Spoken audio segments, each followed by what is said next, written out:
الشیطان الرجیم بسم اللہ الرحمن الرحیم الحمد للہ والصلاة والسلام علی رسول اللہ وآلہ آل اللہ لا سیما علی بقیت اللہ روحی و ارواح العالمین لترا بمقدمہ الفدا واللعنۃ الدائمۃ علی اعدائہم اعداء اللہ من یوم عداوتہم الی یوم لقاء اللہ اما بعد فقال اللہ تبارک و تعالی فی محکم کتابہ ومتقن خطابہ اعوذ باللہ من الشیطان الرجیم قل انما اعظکم بواحدہ ان تقوموا للہ مثنی وفرادا صدق اللہ العلی العظیم۔ صلوات پڑھ لیجیے۔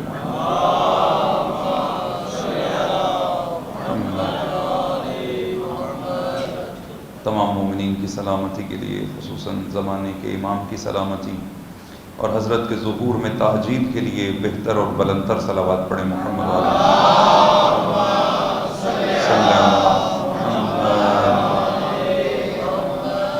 وہ عناصر جو اسلام اور اہل اسلام کے خلاف پیروان اہل بیت و مکتب اہل بیت کے خلاف تخریب کاری میں سرگرم عمل ہیں، ان کی نیست و نابودی کے لیے بلندتر صلوات پڑھیں۔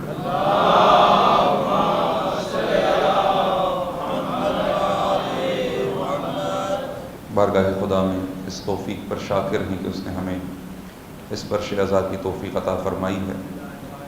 اسی کی بارگاہ میں دعا گو ہیں کہ آپ مومنین جو یہاں تشریف فرما ہیں، جو یہاں موجود نہیں ہیں، خداوند متعال تمام مومنین کو تمام پریشانیوں سے نجات عطا فرمائے، آپ کی حوائج شرعیہ کو اپنی بارگاہ میں روا فرمائے۔ وہ مومنین جو بیمار ہیں، مرض جسمانی ہے یا مرض روحانی ہے، خداوند متعال بحق محمد و آل محمد تمام مومنین کو شفاء کاملہ و عاجلہ عطا فرمائے۔ ان ایام حسینی میں ہم سب کو راہ و سیرت حسین ابن علی کو سمجھتے ہوئے راہ کربلا و عاشورہ پہ چلنے کی توفیق عطا فرمائے، اور دنیا و آخرت میں ہم سب کو شفاعت جناب سیدہ اور شفاعت محمد و آل محمد نصیب فرمائے۔ آپ اپنی دعاؤں کی قبولیت کے لیے بلند صلوات پڑھ لیجئے۔ محمد و آل محمد صلی علی محمد وعجل فرجہم۔ عنایت خداوند ہے، اور ان عنایات پہ ہمیں خالق کی بارگاہ میں شاکر ہونا چاہیے کہ پروردگار نے ہماری زبان پر اس ذکر کو جاری کیا ہے کہ جسے وہ پسند فرماتا ہے۔ مجلس عزا کی توفیق، فرش عزا پر بیٹھ جانا، ہم اپنی نگاہ سے دیکھیں تو شاید ایک معمولی سا عمل ہے، لیکن اگر آل محمد کی نگاہ سے دیکھیں تو بہت اہم اور بہت عظیم عمل ہے۔ آپ کا گھروں کو چھوڑنا، آپ کا اس پر فرش عزا تک آ جانا، اب یہ خداوند متعال کی عطا اور اس کی عنایت ہے، اور پروردگار کی عطا ہر ایک پر نہیں ہوتی۔ خدا جسے چاہتا ہے اسے عطا کرتا ہے۔ اس کا مطلب یہ ہے کہ جو خود کو قابل بناتا ہے خدا اسے عطا کرتا ہے۔ چاہتا ہے کا یہ مطلب نہیں کہ کوئی معیار نہیں ہے، بس خدا چاہے گا تو عطا کر دے گا، نہیں چاہے گا تو نہیں عطا کرے گا، نہ ایسا نہیں ہے، بلکہ خدا چاہتا ہے۔ خدا چاہتا ہے اس دل میں حب دنیا ہو۔ وہ کون سا دل ہے؟ وہ دل ہے جس نے خود کو نجاستوں میں مبتلا کر لیا۔ خدا چاہتا ہے اس دل میں حب حسین ہو۔ یہ کون سا دل ہے؟ جس نے خود کو دنیا سے پاک کر لیا، جس کی نگاہ میں، اچھا دنیا سے پاک کر لینے کا مطلب نہیں دنیا کما نہیں رہا ہے، دنیا کما رہا ہے بلکہ اوروں سے اچھی کما رہا ہے، لیکن دنیا کے لیے نہیں کما رہا، آخرت کے لیے کما رہا ہے۔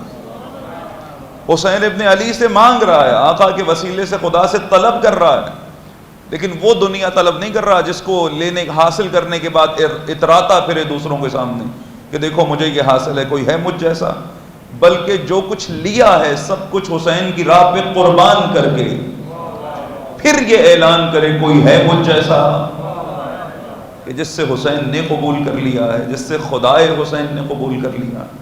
بس یہ فرش عزا قیمتی ہے حضور۔ ہم اپنی نگاہ سے جس طرح سے فرش عزا کو دیکھتے ہیں وہ میں اور آپ جانتے ہیں کتنی بلند نگاہ ہے، کہاں تک جاتی ہے۔ مختلف نگاہیں ہیں، مختلف نگاہیں ہیں۔ بعض نگاہ خوب ایام ازاں ہیں، بہرحال مجلس کے لیے جانا ہے چلے جاتے ہیں، کوئی مقصد نہیں ہے۔ اجداد شریک ہوتے تھے، ہم بھی شریک ہوتے ہیں مجلس میں، ہم نے یہ روش دیکھی ہے اپنے گھر میں۔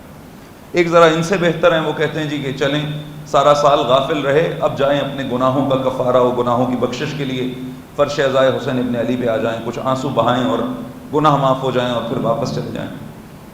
اور کچھ ایسے ہیں جو اس فرش عزا پہ آتے ہیں کہ فقط گناہ معاف نہیں کرانا چاہتے، فقط خود کو جنت تک لے جانا نہیں چاہتے، بلکہ خود کو امام کی نصرت کے قابل بنانا چاہتے ہیں۔ یہ فکر کی بلندی اور فکر کی پستی کہاں، کتنا انسان بلند سوچتا ہے۔ اہل بیت علیہم السلام کس طرح دیکھتے ہیں ان مجالس کو، ائمہ علیہم السلام کس طرح دیکھتے ہیں ان مجالس کو؟ چونکہ یہ مجلسیں میں نے اور آپ نے تو شروع کی نہیں ہیں۔ آج ہمیں دھمکی دیتے ہیں تم مجلس کرو گے، تم مشی کرو گے، ہم بانی پکڑ لیں گے۔ تمہیں پتہ ہی نہیں ہے کہ اس عزا کا بانی ہے کون ہے۔ تم سمجھتے ہو اشتہار پہ جس نے نام لکھوایا یہ بانی ہے۔ یہ تو ایسے ہی ہے نا، جیسے چھوٹا بچہ کہ میں نے گاڑی چلانی ہے، اسٹیئرنگ باپ اپنے کنٹرول میں رکھے اور بچے کو گود میں بٹھا لے، بچہ سمجھے میں چلا رہا ہوں۔ یہ جو بانی نیچے نام لکھ کے اتراتا ہے، یہ تو وہی بچہ ہے کہ چلا کوئی اور رہا ہے، کریڈٹ اس کو دے دیا گیا ہے۔ بانی عزا تو اہل بیت علیہ السلام ہے۔ خدا نے کربلا سے قبل کربلا کے لیے اہتمام کیا ہے، اور کربلا کے بعد ائمہ اہل البیت نے کربلا کو باقی رکھا ہے۔ اور یہ سوال سنجیدہ سوال ہے جن ذہنوں میں پیدا ہوا ہے کہ بھئی حسین ابن علی نے تو کربلا برپا کی، آقا کے بعد والے ائمہ نے کربلا کیوں برپا نہیں کی؟ اب اس کا جواب پھر مختلف ذہنوں نے دیا۔ جو نہ امام کو سمجھتے تھے نہ امامت کو سمجھتے تھے، ان سے پوچھیں تو وہ کہتے ہیں کہ قیام کربلا آنے والی مصیبتیں سبب بنی کہ بعد میں کسی امام نے ایسا قیام نہیں کیا، جبکہ یہ مصیبتیں تو جناب ثانی زہرا نے بتا دیا تھا کہ ان مصیبتوں کی حقیقت یہ ہے کہ ما رأیت الا جمیلا، ہم تو مصیبتوں میں بھی جمال خدا تلاش کرتے ہیں۔ چونکہ یہ وہ مصیبتیں تھوڑی ہیں جو ایسے ہی آ گئی ہیں، یہ تو وہ مصیبتیں ہیں جو ہم نے آگے بڑھ کے قبول کی ہیں۔ توجہ کیجئے گا ذرا اس نقطے پر۔ ایک مرتبہ کوئی ایسے ہی پھنس جاتا ہے کسی مسئلے میں، ایک مرتبہ کوئی خدا کی راہ کو انتخاب کرتا ہے اور کہتا ہے راہ خدا نہیں چھوڑوں گا، اگر دشمن آ کے مار دے تب بھی نہیں چھوڑوں گا۔ وہ جو جان کے خوف سے رستے بدل لیتے ہیں وہ اور ہوتے ہیں، اور وہ جو راہ دین میں اپنا سب کچھ قربان کر دیتے ہیں وہ حسین ابن علی کے پیروکار۔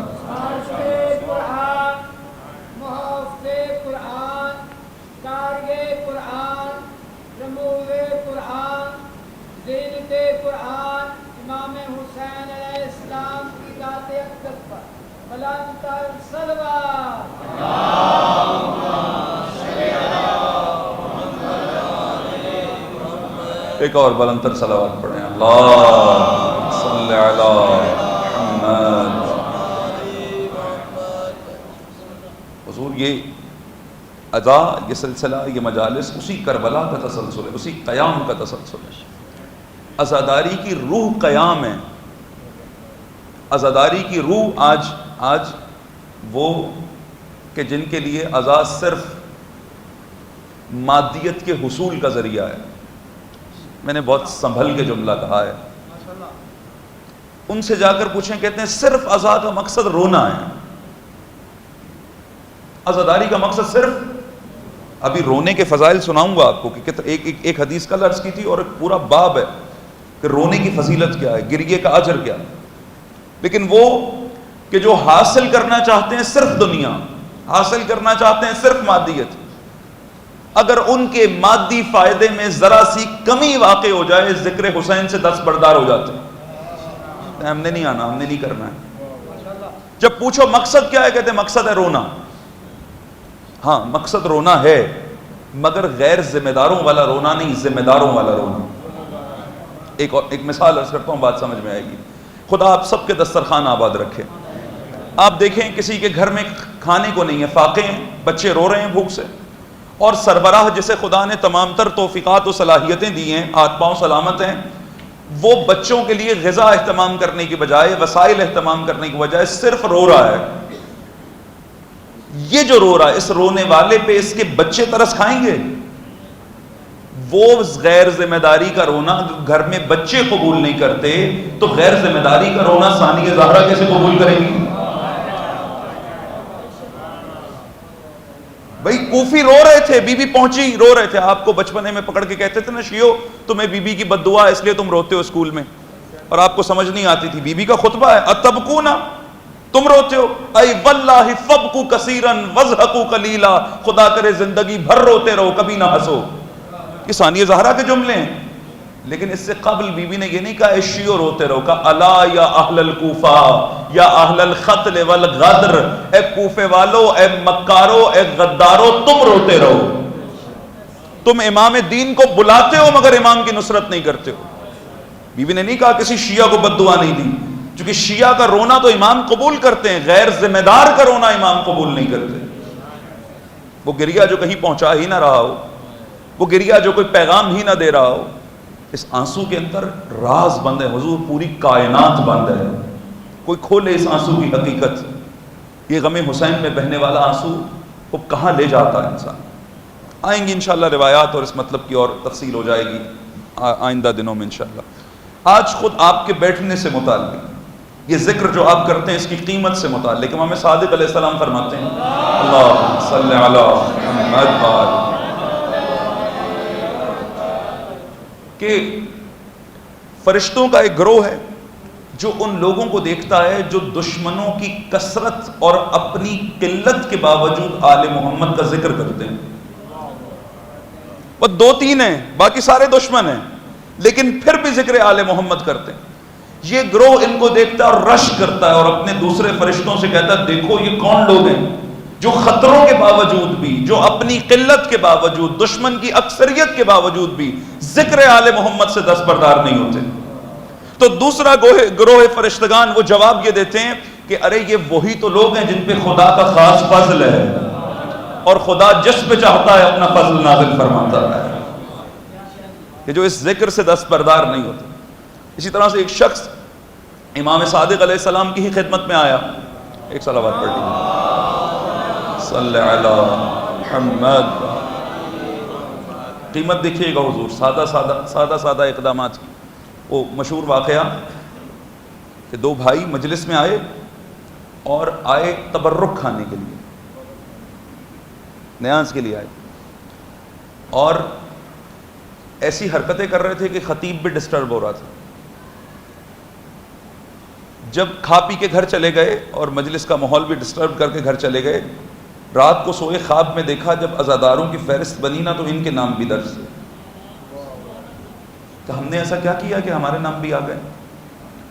کہا تم نے جاتے جاتے عزاداروں کے رستے سے جو چائے کی پیالیاں سمیٹ کے سائڈ پہ رکھ دی تھی نا، یہ تمہارا سا اتنا سا قدم سبب بنا ہے کہ تمہیں عزاداروں میں شمار کر لیا گیا.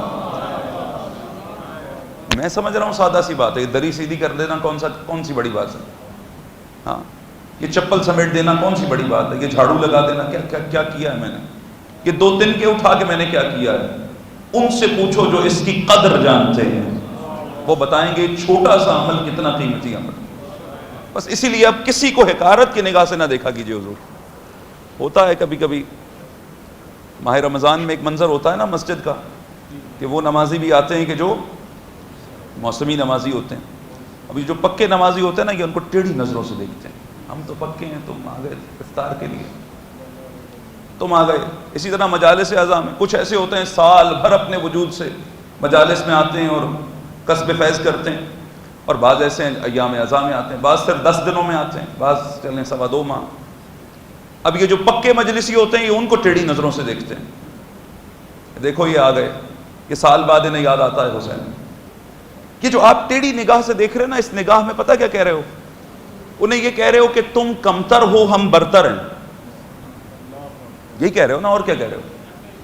تم سال بعد آنے والے، ہم سارا سال کی نمازوں نے آپ کو یہاں پہنچایا کہ آپ کہہ رہے ہو انا خیر منہ، میں تم سے بہتر ہوں.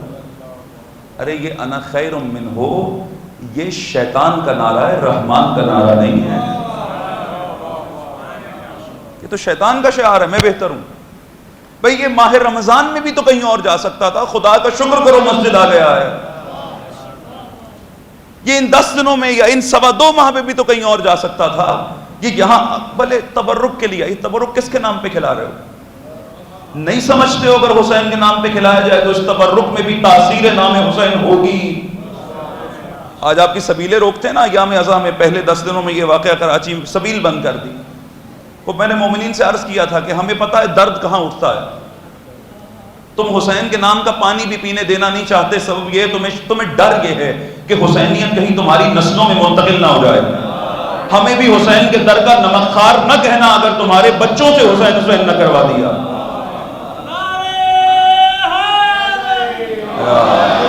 اور اس بات کی ایک بنیاد ہے، چونکہ ازادار خوب اسی مقصد کو لے کر آگے بڑھ رہا ہے جسے حسین ابن علی نے آغاز کیا، بلکہ نہ آغاز کیا. آقا بھی ان انبیاء کے وارث ہیں جنہوں نے اس راہ کو قائم کیا، اور سید الشہداء نے اسے کمال تک پہنچا دیا. آقا کے انقلاب کا نتیجہ کیا تھا؟ ایک یزید کا باپ امیر شام، اس کا نام ہے معاویہ، اور ایک یزید کا بیٹا ہے جس کا نام ہے معاویہ. یزید کا باپ جو یزید کے لیے مسند سجانے والا ہے، اور کربلا کے بعد اسی مسند پہ یزید کا بیٹا آیا، کیا کہہ کے اتر گیا کہ جس مسند کی تہ میں حسین جیسی عظیم ہستی کا خون ہے نا، اس پہ بیٹھنا میں گوارا نہیں کرتا. یہ حسین کا انقلاب تھا جو یزید کے گھر میں گھس گیا تھا. یہ عزائے حسین ابن علی کی طاقت ہے. ان چھوٹے سے اقدامات کو خدا کی قرب کی خاطر کریں، خدا کے قرب کی خاطر کریں. بس تاثیر عمل میں تب پیدا ہو جاتی ہے جب انسان خدا کے لیے کام کرنے والا ہو. امام صادق علیہ السلام کی خدمت میں ایک صلوات پڑھ لیجئے. اللہ صلی علی محمد وعلی محمد. ایک شخص آیا، کہنے لگا آقا میں ایک قصہ گو کے پاس سے گزر رہا تھا. مجلسیں مختلف طرح کی مجلسیں ہوتی ہیں نا، اب ان مجلسوں میں ان مجلسوں کی کیا قیمت ہے یہ امام صادق علیہ السلام بتائیں گے. کا ایک قصہ گو کہانیاں سنانے والا اس کے پاس سے گزر رہا تھا. وہ کہنے لگا کہ جو اس مجلس میں بیٹھے گا وہ کبھی بدبخت نہیں ہوگا. امام علیہ السلام نے کہا ہائی ہاتھ کیسی بات کر رہا ہے کہ بدبختی دور ہوگی ان مجلسوں میں بیٹھنے سے جہاں قصے سنائے جاتے ہیں. کہنے والے سے امام نے کہا سن، خداوند متعال نے کرامن کاتبین کے علاوہ کچھ فرشتے خلق کیے ہیں جو انسانوں کے اطراف میں گھومتے ہیں اور دیکھتے ہیں کہ کون ہے جو ذکر آل محمد کر رہا ہے. جب اس گروہ کو پا لیتے ہیں تو پھر ان کے ساتھ بیٹھ جاتے ہیں اور ان سے کہتے ہیں تم نے اپنے مطلوب کو حاصل کر لیا. خدا یہی تو چاہتا تھا کہ یہ ذکر تمہاری زبان پہ جاری ہو جائے. پھر 4 یا 5 خصوصیتیں وہ اعمال ہیں جو فرشتے آل محمد کا ذکر کرنے والوں کے ساتھ انجام دیتے ہیں. ایک ان کے ساتھ بیٹھتے ہیں، دوسرا ان کے موقف کی ان کی بات کی تائید کرتے ہیں کہ یہی وہ ذکر ہے جو خدا چاہتا ہے کہ زمین پہ جاری رہے، تمہاری زبانوں پہ جاری رہے. پھر فرشتے جب یہ مجلس ختم کرتے ہیں، اختتام کرتے ہیں، تو فرشتے انہی عزاداروں کے گھروں میں موجود بیماروں کی تیمارداری کے لیے چلے جاتے ہیں. ان کے مسافروں کے لیے طلب مغفرت کرتے ہیں اور ان کے سفر کو خطروں سے محفوظ کرتے ہیں. کن کے؟ جو مجلس عزائے حسین ابن علی میں بیٹھے ہیں، جو ذکر حسین ابن علی کر رہے ہیں. اگر ان کا کوئی مرحوم ہو جائے تو یہ فرشتے اس کے جنازے میں شریک ہو جاتے ہیں. یہ فرش عزا کی برکات ہیں حضور. اب سوچئے کہ اگر فرشتے یہ رویہ میرے ساتھ اختیار کر رہے ہیں تو اس مجلس کے بعد میرا مقام کتنا بلند ہو چکا ہوگا. اور یہ آپ سب جانتے ہیں کہ مرتبہ حاصل کرنا کمال نہیں ہوتا، مقام کا تحفظ کمال ہوتا ہے. ممکن ہے کہ کوئی ایک مرتبہ ایک مقام کو حاصل کر لے، مگر کیا ہمیشہ اس پہ باقی رہے گا؟ آپ غور کیجئے نا، خداوند متعال نے حضرت آدم علیہ السلام کو علمہ آدم الاسماء کلہا، اتنی ابتدائی قرآنی آیت سورہ بقرہ کہ خدا نے حضرت آدم کو تمام کے تمام اسماء سکھا دی. ٹھیک ہے جی. پھر آدم سے کہا کہ جنت آپ کی منتظر ہے، آپ جنت میں رہیے. اور پھر بتایا کہ فلاں شجرہ ہے اس کے قریب نہ جانا فتکون من الظالمین، اگر اس شجر ممنوعہ کی طرف گئے تو آپ ظالمین میں سے ہو جائیں گے. حضرت آدم علیہ السلام چلے گئے. خداوند متعال نے فرمایا اہبتو، آدم حبوط کیجئے، اتر جائیے نیچے. مرتبہ ملا، مقام ملا، جنت ملی، لیکن ترک اولا انجام پایا. خوب کہا اہبتو، آدم نیچے آ جائیے. آدم زمین پر آ گئے، اما حوا کے ساتھ بھٹکتے رہے، گریہ ازاری کی، اتنا روئے کہ 5 بڑی ہستیوں میں 5 کائنات کے 5 سب سے زیادہ رونے والوں میں آدم شامل ہو گئے، اتنا روئے۔ پھر پروردگار عالم نے آدم کو کچھ اسماء سکھائے۔ یہ کون سے اسماء تھے؟ یہ آپ جانتے ہیں کون سے اسماء تھے؟ بھئی سوال یہاں یہ ہے کہ آدم کو تو خدا پہلے ہی سارے اسماء سکھا چکا تھا، علمہ آدم الاسماء کلہا، تمام اسماء سکھا دیے، تو پھر دوبارہ کیوں سکھانے کی ضرورت پڑی؟ چونکہ حضور ترک اولا سبب بنا کہ آدم نے کچھ اسماء کھو دیے۔ اگر آدم کا ترک اولا آل محمد کے اسم بھلا سکتا ہے تو میرا گناہ مجھے کیوں ان سے دور نہیں کر سکتا؟ میں کیسے سوچ رہا ہوں کہ خطا کار بھی رہوں گا اور ان کے قریب بھی رہوں گا، گناہوں میں مبتلا بھی رہوں گا اور ان کے قریب بھی رہوں گا، میں بد اخلاق بھی رہوں گا ان کے قریب بھی رہوں گا۔ ممکن ہے زبان پر ذکر جاری ہو لیکن اپنے ہی گریبان میں جھانکوں تو ان کی زندگی کا ایک اصول بھی میری زندگی میں نہ ہو۔ یقین جان لیجیے، قرآن مجید کا بعض آیات قرآن کی اس طرح آپ پڑھیں اور غور کرتے چلے جائیے، آپ کو ایک سے ایک مطلب سمجھ میں آتا چلا جائے گا۔ یا ایھا الذین آمنوا آمنوا، اے وہ لوگوں جو ایمان لائے ہو ایمان لے آؤ۔ کیا مطلب ہے اس کا؟ اے وہ لوگوں جو مسلمان گھرانے میں پیدا ہو گئے ہو، میں اس کو الفاظ بدلتا ہوں، اے وہ لوگوں جو علی علی کرنے والے ہو، علی علی کرنا شروع کر دو۔ کیا فرق ہے؟ ابھی تم صرف زبان سے علی علی کر رہے ہو، دل اور اپنے پورے وجود سے علی علی کرنا شروع کر دو۔ تو بابا آپ علی علی کرتے ہوئے تھوڑا سا آگے آ جائیے ذرا تاکہ ماحول اور بہتر ہو جائے۔ صلوات پڑھیں محمد علیہ، اللہم صلی علی محمد وعلی۔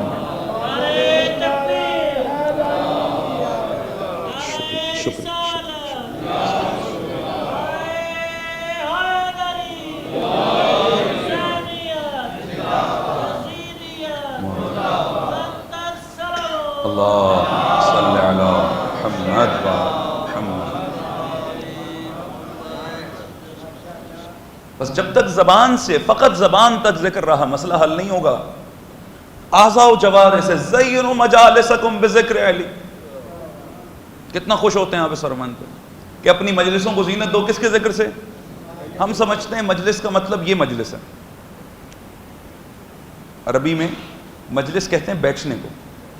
خوب وہ اسپیکر لگا کے خطیب بلا کے بیٹھو تو بھی مجلس ہے، گھر میں اگر آپ ڈرائنگ روم میں بیٹھے ہو تو بھی مجلس ہے، دوستوں کے ساتھ بیٹھے ہو تو بھی مجلس ہے، اپنی زوجہ کے ساتھ بیٹھے ہو تو بھی مجلس ہے، بچوں کے ساتھ بیٹھے ہو تو بھی مجلس ہے۔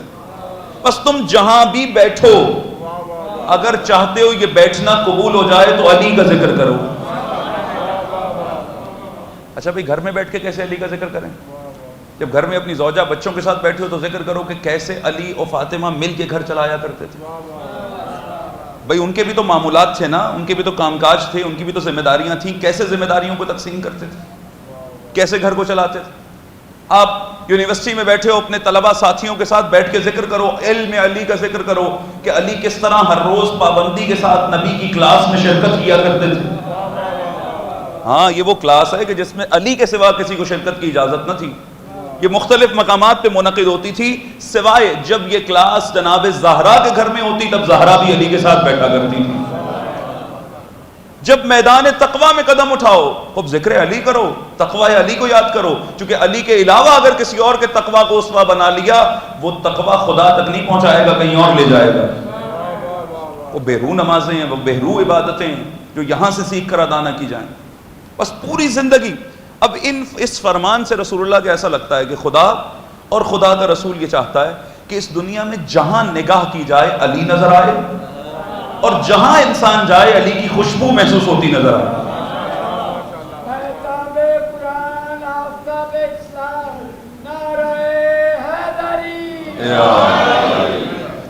اور شرف اور سعادت یہ کہ خدا نے اس ذکر کے لیے ہمیں چن لیا۔ ہم دیکھیں نا، ہم اپنے اعمال کی وجہ سے یہاں بیٹھے ہیں، بڑے صالح عمل کیے ہوئے ہیں، اطاعت خدا کا ڈھیر اتنا ہے، خدا نے کہا جا تجھے عزادار حسین بنایا، نہیں حسین کا لطف اتنا ہے کہ حسین نے ہمیں قبول کر لیا ہے۔ ان کی عطا اتنی ہے، ان کا دل اتنا وسیع ہے، وہ مظہر رحمت پروردگار ہیں، وہ ہر آنے والے کو قبول کرتے ہیں۔ ہم توبہ کر کے توبہ توڑتے ہیں، وہ پھر بھی قبول کرتے ہیں۔ ہم معصیت پہ معصیت کرتے ہیں، وہ پھر بھی پردہ پوشی کرتے ہیں، وہ پھر بھی ہمیں قبول کرتے ہیں۔ بس حضور اس مقام کی حفاظت کیجیے، اور اگر وہ بلندی ہمیں حاصل ہو جائے، واقعاً ہم اپنی قدر کو سمجھ لیں اور خود کی تربیت کریں، خود کو بنائیں، تو یقین جان لیجیے آج جن مسائل میں ہم پھنسے ہوئے ہیں نا، ان مشکلات کا شکار نہیں ہوں گے ہم۔ آج ہم بہت سارے ہیں مگر ہماری ہیبت نہیں ہے، ہیبت نہیں ہے بالکل۔ ایک دفعہ نکلے نا آزاد کے جلوس میں، روز عاشورہ کو دیکھے کتنے ہیں، کو اتنی بڑی تعداد دیکھ کے بھی دشمن ہم سے ڈرتا کیوں نہیں ہے؟ میں اپنے سے ماحول کی بات کر رہا ہوں ذرا۔ عالمی منظرنامہ اب مختلف ہو گیا ہے، عالمی منظرنامے میں تو تشیع فیصلہ کر رہا ہے، وہاں تو رہبر یہ کہہ رہے ہیں کہ شروع تم نے کیا تھا، ختم ہم کریں گے، اور ختم کر کے دکھا رہے ہیں۔ لیکن ہم اب کس مشکل کا شکار ہیں بھائی؟ دل تڑپ رہے ہیں آقا حسین کی زیارت کو، اور حکومت کہہ رہی ہم نے رستے بند کر دیے۔ پہلے مشی کرنی تھی، وہ کرونا کے دنوں میں مشی کے لیے نہیں جا سکتے تھے، آپ نے اپنے علاقوں میں مشی۔ بعض آ کے پوچھتے تھے اس مشی کا مقصد کیا ہے؟ میں کہا مشی کا مقصد صرف اتنا سا ہے کہ ہر امام ہم تک آیا ہے، یہاں ہم نے چل کے امام تک جانا ہے۔ یہ علامتی واک ہے جو ہم کرتے ہیں، اس پہ پابندی لگا دی گئی۔ خب زائرین اب ظاہر ہے ایک بڑا حصہ زائرین کا وہ تو بائی روڈ جائے گا، وہ جو ایک تنکا جمع کر کے آقا حسین کی زیارت کے لیے خود کو آمادہ کیے بیٹھے ہیں، وہ تو بائی روڈ سفر کریں۔ کہا بائی روڈ بند ہو گیا۔ وہ کیوں بند ہو گیا؟ اس لیے کہ خطرہ ہے۔ عزاداری کو، زائرین کو کس زمانے میں خطرہ نہیں رہا؟ عجیب روایت ہے واقعا۔ اب سنیے دو روایتیں عرض کرتا ہوں آپ کی خدمت میں۔ ظاہراً امام رضا علیہ السلام، میرے ذہن میں تھوڑی سی تردید ہے، اللہم صلی علی محمد وآل محمد۔ ایک شخص حاضر ہوا آقا کی خدمت میں کہ میں زیارت کربلا کے لیے جا رہا ہوں۔ امام علیہ السلام نے اس سے پوچھا جب تم پچھلے برس آئے تھے تمہارے ساتھ 2 افراد اور تھے، ایک خاتون اور ایک مرد، اس سال کیوں نہیں ہے؟ کہنے لگا آقا پچھلے سال جب میں زیارت کے لیے گیا تھا تو وہ میرے ساتھ تھے، اور حکومت کے کارندوں نے انہیں زیارت کے جرم میں شہید کر دیا۔ امام نے یہ سنا اور رونے لگے، اور اس کے بعد اس شخص کا اسے دعا دی اور اسے روانہ کر دیا زیارت کے لیے۔ روایت تمام ہو گئی۔ حضور اگر حج کی تمام تر استطاعت موجود ہو، حج پہ جانے کے لیے مال ہے، صحت ہے، سب کچھ ہے، لیکن رستے میں خطرہ، احتمالی خطرہ ہے کہ شاید مسئلہ ہو جائے گا، شاید جان خطرے میں ہوگی، حج ساقط ہو جاتا ہے۔ لیکن امام رضا کو اس شخص نے کہا میرے بہو میرے بیٹے کو قتل کر دیا گیا، امام نے تب بھی زیارت ابا عبداللہ سے نہیں روکا کہ خطرے میں بھی ہو تب بھی جاؤ زیارت ابا عبداللہ کے لیے، تب بھی اس راہ کو ترک نہ کرو۔ کیا مقام ہے زائرین ابا عبداللہ کا؟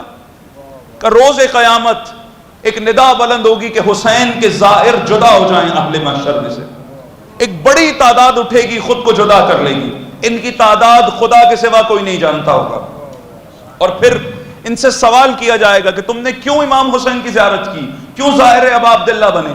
یہ جواب دیں گے اے پروردگار ہم اس لیے حسین کی زیارت کو گئے کہ ہم نبی اکرم کی خوشنودی چاہتے تھے، ہم علی مرتضیٰ کی خوشنودی چاہتے تھے، ہم فاطمہ زہرا کی محبت میں حسین کی زیارت کو گئے، اور اے پروردگار ہم تیرے قرب کی خاطر حسین کی زیارت کو گئے۔ اس وقت خدا حکم دے گا کہ اسی میدان محشر میں یہ پنجتن موجود ہیں، جاؤ جا کے ان کے ساتھ ملحق ہو جاؤ، تمہارا انجام بھی انہی کے ساتھ ہوگا۔ اور پھر حکم آئے گا کہ اے حسین کے زائرو تم سب اس جھنڈے اس لوا کے نیچے جمع ہو جاؤ جو نبی اکرم کا پرچم ہے۔ یہ زائرین اس پرچم کی طرف دوڑیں گے، وہ پرچم علی ابن ابی طالب کے ہاتھوں میں ہوگا، یہ زائر اس کے دائیں اس کے بائیں اس کے پیچھے، اور اسی طرح سے جنت پہ وارد ہو جائیں گے۔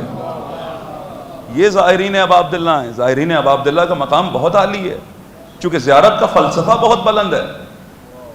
رستے بند کر دینا، راہ بند کر دینا، کربلا کی راہ کسی بندے نے نہیں کھولی جو کوئی بندہ بند کر دے گا، یہ راہ حکم خدا سے کھلی ہے، اس راہ کو کوئی بند نہیں کر سکتا، یہ راہ قائم رہے گی۔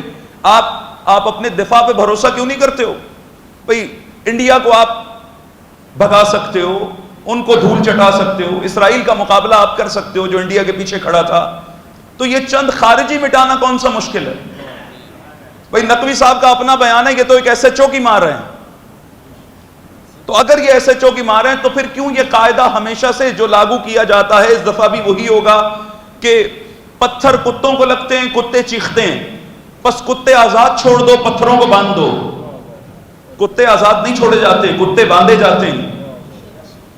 تحفظ فراہم کرنا آپ کی ذمہ داری ہے، رستے کھولنا آپ کی ذمہ داری ہے، اور یہ رستے بند کرنا خوب آپ کی نیت پہ شک کرنے پہ مجبور کرتا ہے ہمیں کہ تمام تر طاقت کے باوجود خوب اس وقت پہ آ کر کن کے دلوں کو پریشان کر رہے ہو کہ جنہوں نے خود کو پریشان کیا ہے حسین کی زیارت پہ جانے کے لیے. اور زائرین اس بات کا یقین رکھیں کہ زیارت پہ انسان کبھی بھی مال کے زور پہ جاتا ہی نہیں ہے، زیارت ہوتی ہی کردار کے زور پہ ہے. مال کے زور پہ جاؤ گے زری چوم کے آ جاؤ گے، کردار کے زور پہ جاؤ گے حسین سے ملاقات کر کے آؤ گے. بس اس بات کو ذہن میں رکھیے. جس نے کوشش کی کہ زائرین ابا عبداللہ کے رستے کو روکا جائے، ایک تھوڑی ہے تاریخ میں بہت سارے تھے، بہت سارے، کچھ تو ایسے تھے جن کا اپنا نام بھی حسین تھا. خداوند متعال نے ان سب کو ختم کر دیا. آج ان میں سے کوئی باقی نہیں ہے.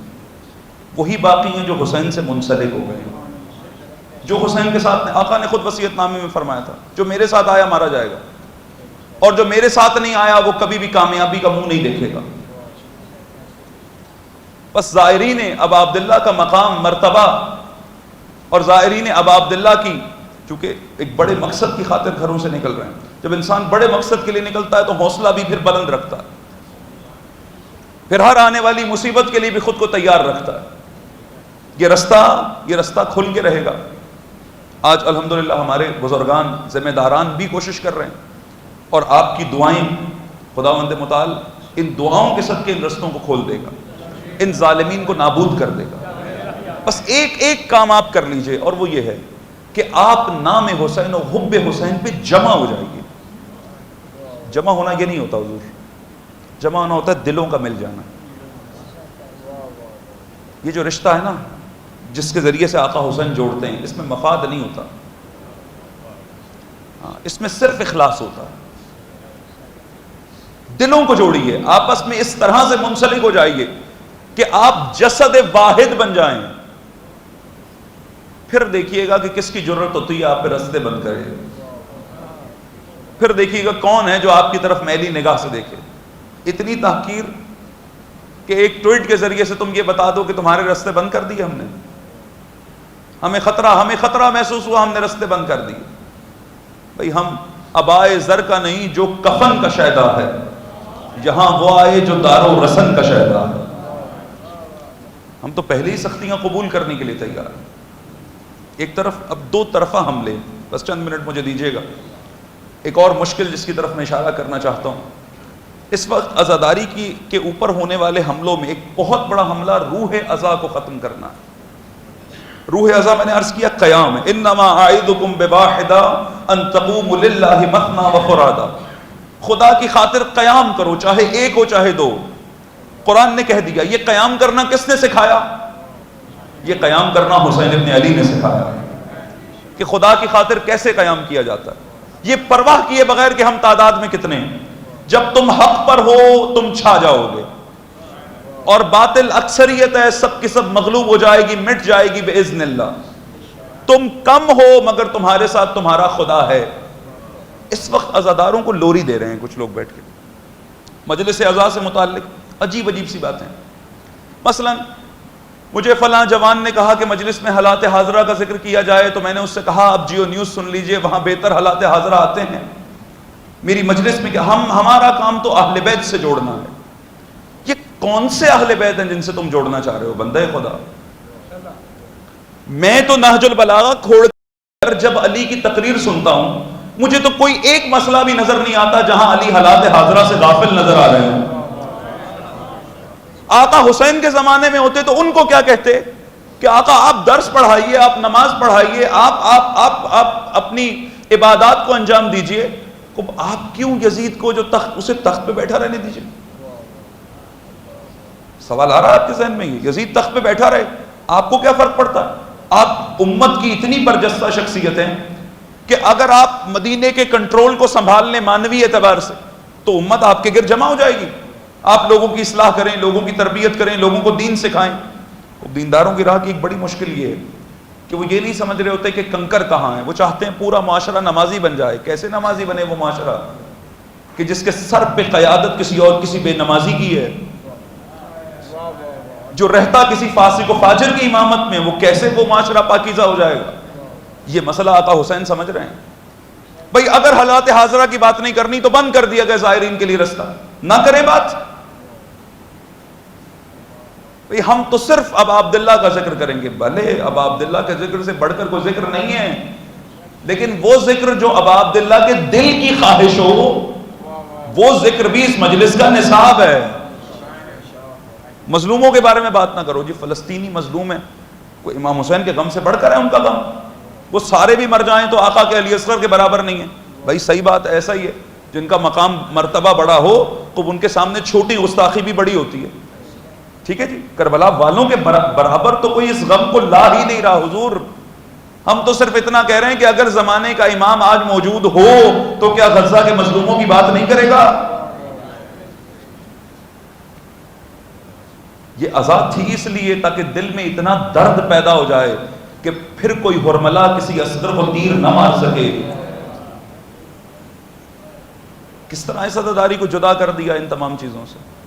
دیکھا ہے کہ دیکھو ان کو ایک فقیہ نے آ کے درس پڑھایا, انہیں بتایا کہ کربلا کا مطلب مجلس میں رو لینا نہیں ہے, بلکہ اس رونے سے اتنی طاقت جمع کر لو کہ زمانے کے یزید کو للکار سکو. انہیں کسی نے آ کے ان کربلائیوں کو, عاشورائیوں کو یہ بتایا کہ ہے وہی تیرے زمانے کا امام برحق جو تجھے حاضر و موجود سے بیزار کرے. اور جب انہوں نے اس رہبر کی بات سنی, اس فقیہ کی بات سنی, تو نتیجہ یہ ہوا کہ 2500 سالہ شہنشاہت گر گئی. بس اگر اب اپنے اقتدار بچانے ہیں تو ان عزاداروں کو کہو کہ صرف ذکر حسین کرو, تمہارا دنیا سے کوئی لینا دینا نہیں ہے. اللہ اکبر, اللہ اکبر. تم کیا سوچتے ہو کامیاب ہو جاؤ گے سازش میں؟ جب تم کربلا میں کامیاب نہیں ہو سکے تو آج کیسے ہو جاؤ گے؟ جب سب کو قتل و شہید کر دیا تب کامیاب نہ ہو سکے تو آج کیسے کامیاب ہو جاؤ گے جب حسین کے اتنے بیدار عاشق موجود ہیں؟ جب تشیع کے پاس آج بیدار قیادت موجود ہے کہ جو حسین کے نام پہ کھانا نہیں جانتے بلکہ حسین کے نام پہ لٹانا بھی جانتے ہیں, اپنی جان فدا کرنا جانتے ہیں, سرفروش ہیں اس راہ کے. بس یہ ذہن میں رکھیے گا کہ کبھی بھی عزائے سید الشہداء کو یہ مت سوچئے ہم پارینہ واقعوں کا ذکر کرنے بیٹھے ہیں, تاریخی واقعات کا ذکر کرنے بیٹھے ہیں. کربلا زندہ حقیقت ہے, اور زندہ حقیقت کا مطلب یہ کہ کربلا آج بھی مظلوم کی حمایت کا حکم دیتی ہے, کربلا آج بھی ظالم کے خلاف حمایت کا حکم دیتی ہے. اور کربلائی اور عاشورائی وہی ہے کہ جو آج اپنے آقا و مولا کی پکار پہ لبیک کہتا ہوا, ہر ظالم کے مقابلے میں کھڑا ہوا, ہر مظلوم کے دل کا سکون بنا. آقا نے یہی خواہش کی تھی, اے میرے چاہنے والوں, کاش تم کربلا میں ہوتے, تم دیکھتے میں کس طرح علی اصغر کے لیے پانی مانگ رہا تھا. آج نہ چاہتے ہوئے, میرا ارادہ نہیں تھا لیکن رخ اس طرف ہو گیا, تو آئیے آج تذکرہ باب الحوائج کرتا ہوں. خدا سے طلب کیجئے, مظلوموں کے لیے دعا کیجئے گا, مصیبت میں گریہ کرتے ہوئے, ظالموں کی نابودی کے لیے دعا کیجئے گا, اپنے لیے کچھ بڑا طلب کیجئے گا خدا سے کہ خدا راہ دین میں ہمیں بھی قبول کر لے. اے شیعو, اے کاش تم کربلا میں ہوتے, تم دیکھتے تمہارا مولا کتنا غریب تھا کہ جب آقا حسین نے صدائے حلمن بلند کیے, خیمے سے کوہرام اٹھا, آقا گئے خیمے کی طرف, کا زینب میں نے منع کیا تھا, میری زندگی میں نہ رونا, یہ گریہ کیوں بلند ہوا؟ کہا آقا خیمے میں قیامت کا منظر ہے, کیسے ضبط کریں؟ کہا کیا منظر ہے؟ کہا آپ کے ننھے سپاہی نے خود کو گہوارے سے گرا دیا ہے. کل آؤ میرے علی اصغر کو میرے حوالے کرو, میرا فرزند پیاسا ہے, میں پانی پلا کے لاتا ہوں. حسین لینا چاہتے تھے, اتنے میں جناب رباب آگے آئیں, کہا آقا اجازت دیں کچھ دیر کے لیے میرے لال کو میرے حوالے کریں. علی اصغر کو لیا, خیمے میں گئیں, لباس تبدیل کرایا, ایک کپڑے کا ٹکڑا لیا, علی اصغر کی کمر میں ایسے باندھا جیسے جنگجوؤں کو باندھا جاتا ہے, علی اصغر کی آستینوں کو ایسے الٹ دیا جیسے جنگجوؤں کی آستینوں کو الٹا جاتا ہے, اور شاید اس وقت یہ وصیتیں کی ہوں گی کہ اے میرے لال دیکھ تو پانی پینے جا رہا ہے، لیکن پانی نہیں آئے گا، تیر آئے گا۔ علی اصغر جب تیر لگے نا تو تیر کھا کے رونا نہیں، مسکرا دینا، چونکہ تیرا بابا پہلے بڑا غریب ہے، تیرا بابا پہلے بڑا مظلوم ہے۔ علی اصغر جب حوض کوثر پہ پہنچو اور دادا جام کوثر لے کے منتظر ہوں، علی اصغر سیراب نہ ہونا، چونکہ تیرا بابا تجھ سے زیادہ پیاسا ہے۔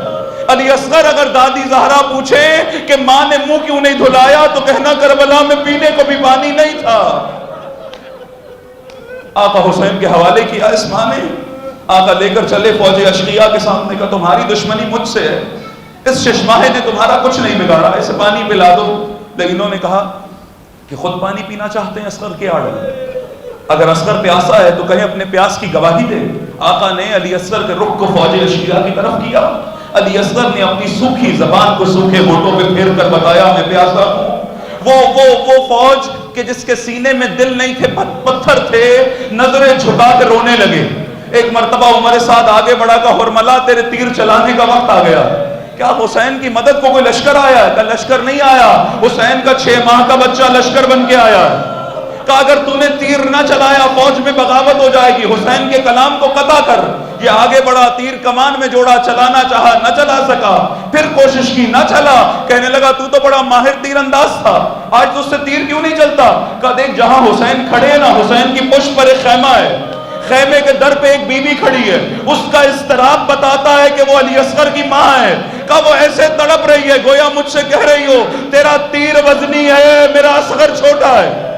یہ کہتا ہے جذباتی ہونے کا وقت نہیں ہے، تیر چلا، پس ادارو اس نے تیر کمان میں جوڑا، ادھر سے تیر صادر ہوا، ادھر روایت کہتی ہے اصغر ایک کان سے دوسرے کان تک ذبح ہو گئے۔ حمید ابن مسلم دشمن کا رپورٹر ہے، کہتا ہے میں نے حسین کے ہاتھوں پہ قیامت کا منظر دیکھا۔ کہ جب مچھلی کو پانی سے باہر نکالا جاتا ہے نا، مچھلی خود کو اٹھا کے پٹکتی ہے، جب طاقت نہیں رہتی تو ہلاتی ہے، جب قوت باقی نہیں رہتی کبھی منہ کھولتی ہے کبھی منہ بند کرتی ہے۔ کہ اصغر کو تیر لگا، اصغر اچھل کے حسین کے ہاتھوں پر آئے، طاقت باقی نہ رہی، ایڑیاں رگڑنی شروع کی، ہمت تمام ہوئی، کبھی منہ کھولتے تھے کبھی بند کرتے تھے۔ ادھر آقا حسین نے پکارا انا للہ و انا الیہ راجعون۔ ہر لاش اٹھانے والا علی اکبر کا لاشا نہیں اٹھتا، کبھی خیمے کی طرف جاتے ہیں کبھی خیمے سے لوٹ کر آتے ہیں، یہ ننھا سا لاشا ہے اصغر، آج حسین سے کیوں اٹھایا نہیں جاتا؟ ارے یہ ماں کو اس ننھے سے بچے کا چھدا گلا کیسے دکھاؤں؟ پشت خیمہ پر گئے، اپنی تلوار سے ایک قبر کھودی، اس قبر میں علی اصغر کو لٹایا، پاؤں کی طرف سے مٹی ڈالنا شروع کی۔ جب چہرے کی باری آئی حسین جیسا صابر تڑپ گیا، ارے کس طرح اس ننھے سے پھول کو کربلا کی گرم صحرا میں دفن کروں؟ نہ جانے کیسے یہ مرحلہ طے ہوا، لیکن ام رباب کا امتحان تمام نہ ہوا۔ بس آخری جملے، شام غریبہ آ گئی، شہیدوں کے سر کاٹ کے جدا کیے گئے، اور مولا نے کہا جسے میں نے مارا تھا اس کا سر نہیں ملتا۔ کسی نے بتایا حسین نے پشت خیمہ پر اپنی امانت چھپائی ہے، ان لعینوں نے انعام کا اعلان کر دیا۔ کچھ لوگ گھوڑوں پر بیٹھے، ہاتھوں میں نیزے لیے، پشت خیمہ پر گئے، نیزے زمین میں گاڑتے جاتے، نیزہ زمین میں جاتا، ادھر رباب کا دل بیٹھتا جاتا، اتنے میں ایک نیزہ بلند ہوا۔ یہ تنہا نہیں تھا، علی اصغر بھی نیزے پہ بلند۔ سکینہ پکار اٹھی اور میرے بھائی کو ارے پھر سے ذبح کر دیا۔